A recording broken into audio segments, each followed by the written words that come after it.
Demand और सेवा करने का भाव आपका इतना अच्छा है कि मेरा मन नहीं मानता, फिर कहता है दे दो। ये मेरी माता रानी को मैंने यहाँ बिठा दिया है, तो यहाँ पे एक बहुत ही अच्छा हम एक डिज़ाइन और इसी तरीके से यहाँ बना। तो कभी भी हमें कोई भी चीज़ ऐसी नहीं करनी है एक कि वो डोमिनेट कर दे हमारे घर के दूसरे लुक को। ऊपर वाले पोर्शन में अभी जो और जो ये ना एक साइड का पिलर है, ये बिल्कुल ऐसा लुक दे रहा है जैसे कोई रॉक लगी हुई है। मिकी माउस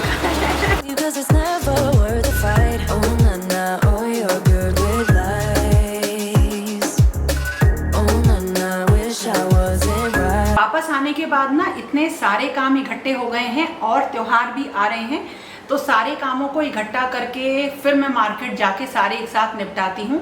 जैसे कल मैंने सारे जो बाहर काम हो रहा है उसमें टाइल्स हुआ, ग्रेनाइट हुआ, वो सारे जो काम चल रहे थे वो सब कंप्लीट किए।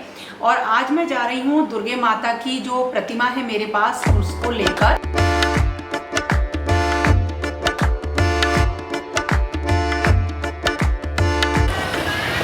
इधर है द्वारकाधीश महाराज का मंदिर और उसी के सामने ये है शॉप। रानी की सेवा कर रही हूँ, तो इस पे इन पे पॉलिश कराऊं कि नहीं कराऊं? हाँ, पॉलिश तो आप करा लें, लेकिन ये कभी 10-5 सालों में एक बार का नियम होना चाहिए। अच्छा, नहीं करते उस चीज तो को। फिर रहने दूं? नहीं, अभी तो एक बार करवा लूँ, क्योंकि अभी थोड़ा सा काफी मतलब मामला ऐसा लग रहा है ना। हाँ, एक बार करवा लो, लेकिन अब ये एक बार लास्ट बार है आपका। अच्छा, मतलब आप करवा लेते हैं, उसके बाद? हाँ, इसके बाद आप इसको फिर उपयोग वही करेंगे, दूध दही घी से खूब स्नान कराओ, सब साफ करो। हमारे ठाकुर जी देख लो, 4 दिन से सेवा नहीं हुई हमारी लक्ष्मी गणेश जी की। हाँ, 4 दिन से सेवा नहीं करी आपने अपने? उसके बावजूद भी मतलब हमारे ठाकुर जी इतने ऐसे नहीं लगेंगे आप। हाँ, चमक रहे हैं। और चाहिए एक बार करा लेती हूँ, है तो मेरी ये काफी पुरानी, हाँ है ना। चलो एक बार करा के फिर देखते हैं। और अभी जो मैं खरीद रही हूँ वो है दुर्गे माँ के लहंगे कहा था मैंने, और ये मेरी माता रानी को मैंने यहाँ बिठा दिया है, तो उनके नाप से ना आज इनके वस्त्र बहुत अच्छे से आ जाएंगे।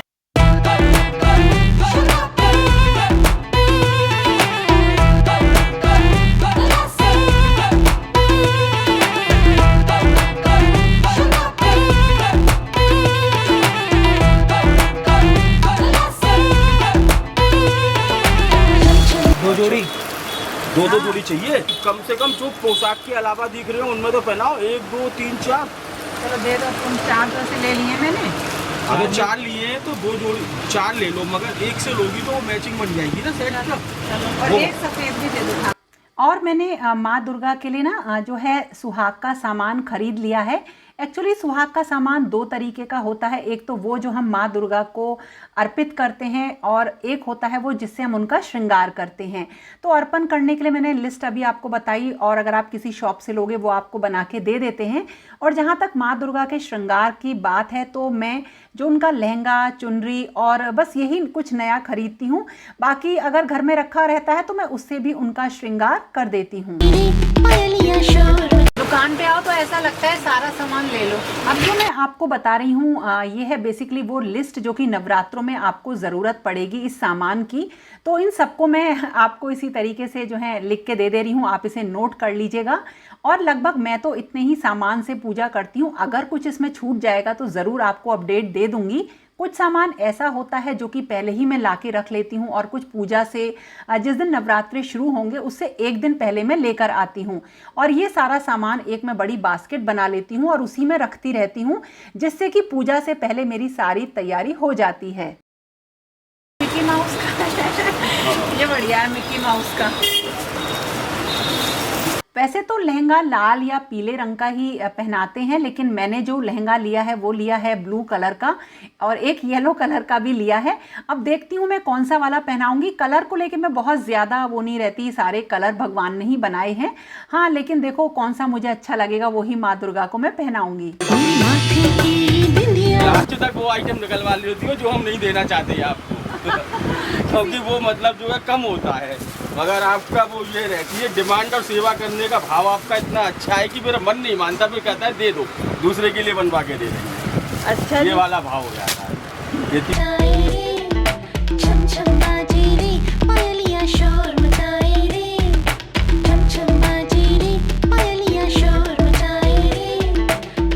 बाहर से आने के बाद ना अच्छी तरीके से मुंह हाथ धोना जरूरी होता है, तो थोड़ा सा फ्रेश हो लूं, फिर आपको दिखाऊंगी क्या क्या सामान लेकर। ये है वाव स्किन साइंस का Apple cider vinegar foaming face wash, जो कि बना है organic certified Himalayan Apple cider vinegar से।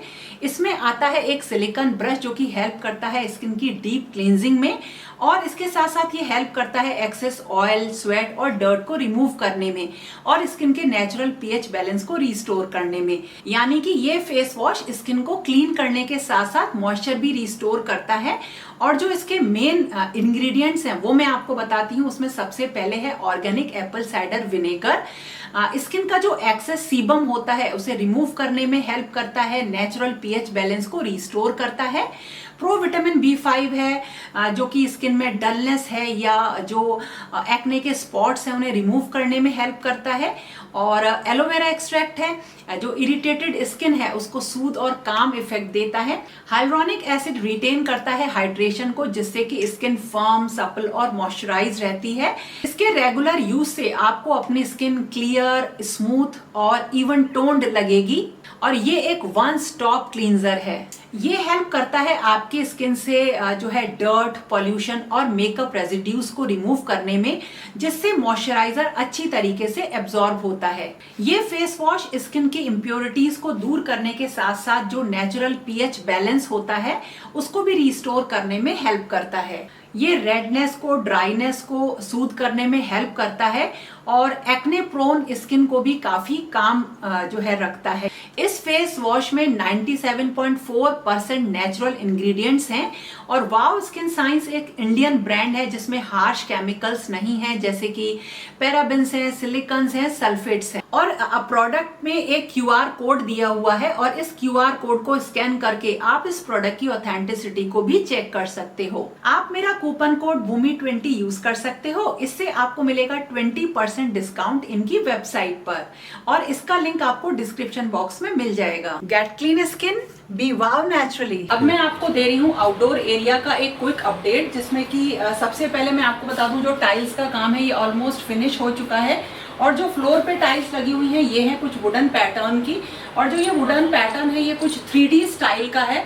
और 3D स्टाइल जब हम वुड नीचे लगाते हैं, फ्लोर पे लगाते हैं, तो वो बहुत उभर कर आता है। और मुझे थोड़ा सा कलर कॉम्बिनेशन रस्टिक चाहिए था। मैंने जो थीम रखी है अपने आउटडोर एरिया की वो रखी है रस्टिक। वॉल पे जो टाइल्स का पैटर्न है ये भी 3D है, 3D पैटर्न है, और ये बिल्कुल ऐसा लुक दे रहा है जैसे कोई रॉक लगी हुई है। तो रॉक्स वाला लुक बड़ा अच्छा है, और इसका जो पैटर्न रखा है वो भी अलग तरीके का है। यानी जो टाइल्स का एक नॉर्मल पैटर्न होता है कि हम 1 by 1 लगा लेते हैं, ये उस तरह से नहीं है। एक टाइल इसमें हॉरिजॉन्टल है, एक जो है फिर वर्टिकल है। इस तरीके से एक टाइल्स का ये पैटर्न इस वाली वॉल पे बना है, जो कि करीब 4 फुट तक इसे बनाया गया है। और इससे क्या होगा, जो सीलन वाला एरिया है, यहाँ पे जो सीलन वाला एरिया है वो ज्यादा नहीं था, वो करीब 2 फुट तक था, लेकिन फिर भी इसे थोड़ा सा ऊंचा उठा लिया है। इसके सामने जब प्लांट्स वगैरह रखते हैं तो बहुत अच्छे लगते हैं। तो ये है 3D पैटर्न की एक रॉक स्टाइल की टाइल, और ये बिल्कुल अच्छी तरीके से जो वुड का पैटर्न है नीचे उसे कॉम्प्लीमेंट कर रही है। इस वाली वॉल के जो जस्ट सामने में अगर आपको बताऊं तो जो वॉल टाइल्स लगी हैं वो ज्यादा ऊंचा नहीं लगाया है उसको मैंने करीब 2 फुट तक ही लगवाया है। और जो ये ना एक साइड का पिलर है, जिस पिलर पे कुछ टाइल्स वगैरह लगनी है, लेकिन अभी कुछ इसका स्टाइल मुझे कुछ समझ में नहीं आ रहा है। जो ये ब्लैक कलर है इसमें ये ग्रेनाइट नहीं है, ब्लैक कलर की एक बहुत ही प्रीमियम टाइल है। लेकिन होता क्या है, जब हम इसे लगा रहे हैं तो एक क्रिएटिविटी के पॉइंट ऑफ व्यू से हमने जो है इसमें कुछ पैटर्न दिया है, लेकिन ये पैटर्न तब निकल कर आएगा जब हम इसमें पूरी तरीके से सब चीज़ों को फिल करके और कलर वगैरह निकालेंगे। तो क्योंकि क्लियर ये नहीं हो रहा है, तो सबसे पहले जो मैंने सोचा कि हम इसको पूरा इतना फिनिश करके देखेंगे कि इसका लुक कैसे निकल के आ रहा है। उस साइड पे ये एक सोफ़ा पैटर्न बन रहा है, और ये सोफ़ा पैटर्न अभी कंप्लीट नहीं हुआ है, ये भी धीरे धीरे कंप्लीट होगा। और इन सब टाइल्स के ऊपर वाले पोर्शन में अभी जो ग्रेनाइट की एक बॉर्डर है वो देना है, उसके बाद इसका कंप्लीट लुक निकल कर आएगा। जैसा कि मैंने आपको बताया कि पूरा जो इसका कलर थीम है वो है रस्टिक, और रस्टिक में जो हमारा कलर कॉम्बिनेशन है वो है बेज, ब्लैक और थोड़े से डार्क रफ कलर्स। तो देखते हैं वो रफ पैटर्न में एक प्रीमियम लुक कैसे निकल कर आता है। अभी इसका क्या बजट चल रहा है ये सारी चीज़ें डिसाइड नहीं करी हैं। अब इसके टॉप के लिए एक जो मैं लेकर आई हूँ वो है ग्रेनाइट ब्लैक कलर का, और आज उसी का काम इसमें होगा। ये इस वॉल पे भी ऊपर तक हमने लगा ली हैं टाइल्स यहाँ पर। और जो बहुत ऊंचा मैंने नहीं उठाया है, क्योंकि अगर बहुत ऊंचा उठा लेते हैं तो जो घर का लुक है वो निकल कर नहीं आता है। यानी जो हमारी बाउंड्री वॉल है उसकी एक जो सिमेट्री है वो हमारे घर से होनी चाहिए। अगर बाउंड्री वॉल हम बहुत ज़्यादा ले लेंगे तो जो हमारे घर का जो फ्रंट पोर्शन है वो दब जाएगा। तो कभी भी हमें कोई भी चीज़ ऐसी नहीं करनी है एक कि वो डोमिनेट कर दे हमारे घर के दूसरे लुक को। तो इसी वजह से जो बाउंड्री वॉल की हाइट है ये बिल्कुल प्रॉपर है, उतनी ही है। चीज़ है कि बाउंड्री वॉल पे है एक रेलिंग, इसको इसलिए नहीं हटवाया कि घर का एक सुंदर सा लुक निकल कर आए।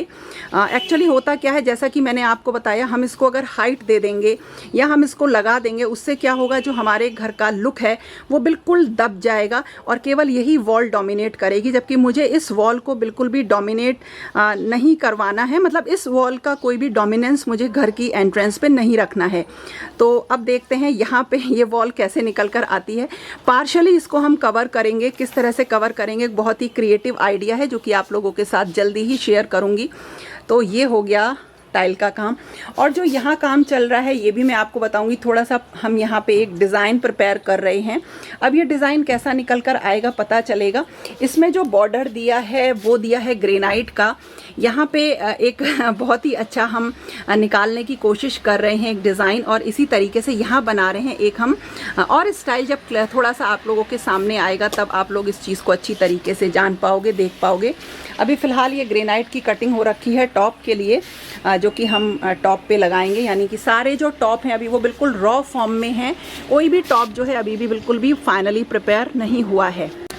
अगर मैं बात करूं गेट की तो बेसिकली वही है कि मुझे कोई भी चीज़ ऐसी नहीं रखनी है जिसका डोमिनेंस मेरे घर के अंदर वाले एरिया में आए। तो इसका जो बेसिकली जो इसकी हाइट है उस हाइट को हमें देखना है कि हम किस हाइट पे जा रहे हैं और कौन सी वाली हाइट सिमेट्रिकली हमारे घर के एंट्रेंस एरिया से मैच करेगी। तो इस तरह से कुछ काम चल रहा है। बहुत सारी कैलकुलेशन से काम होता है। विदाउट कैलकुलेशन हम कुछ भी नहीं कर सकते। ऐसा नहीं कर सकते कि कहीं पे भी हम कुछ लगा दें। तो देखते हैं कि फाइनल लुक क्या होगा। फाइनल लुक जल्दी ही आप लोगों के साथ रिवील मैं करूँगी।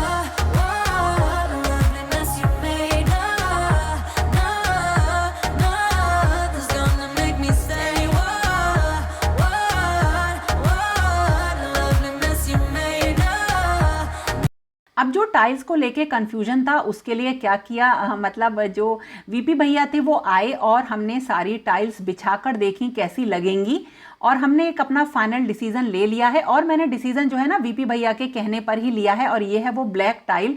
अब देखते हैं इसे कैसे वो लगाते हैं।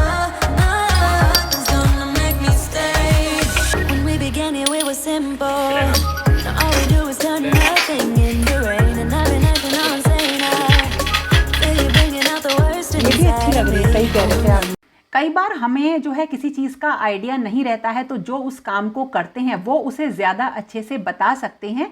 इसीलिए जो वीपी भैया हैं यही टाइल्स का काम करवा रहे हैं घर में। तो मैंने सारी चीज़ें जो हैं इनके ऊपर छोड़ दी, और इनके कहने से ही मैं जो हूँ अब ये इस ब्लैक टाइल्स को प्लेन पैटर्न में लगवा रही हूँ। और अगर प्लेन लगाएं तो प्लेन लगाएंगे तो ठीक तो लगेगा, पर इतना अच्छा नहीं लगेगा प्लेन में। ये ज़्यादा अच्छा लगेगा। और बाकी इसमें पट्टी वट्टी मुझे नहीं लगता अच्छी लगेंगी, है ना। हाँ। ये इस तरीके से ही अच्छा लगेगा। ऐसे ही लेके चलते हैं। सबसे ज़रूरी चीज़ ये होती है कि हम किसी भी चीज़ को इतना हाईलाइट ना कर दें कि वो घर के या आउटर एरिया के किसी दूसरे सेक्शन को बिल्कुल डोमिनेट करे। फिर से बता रही हूँ, इसलिए थोड़ा सा इक्वली हमें हर वॉल को लेकर चलना है, जिससे कि हर दीवार की अपनी एक खूबसूरती नज़र आए। तो इस तरह से काम चल रहा है। देखते हैं क्या लुक निकल कर आता है। तो दोस्तों ये था आज का अपडेट। एक छोटा सा वीडियो पसंद आए तो लाइक कमेंट शेयर ज़रूर करिएगा, और फिर मिलेंगे एक नई और इंटरेस्टिंग वीडियो के साथ। तब तक के लिए okay friends, thank you and bye bye.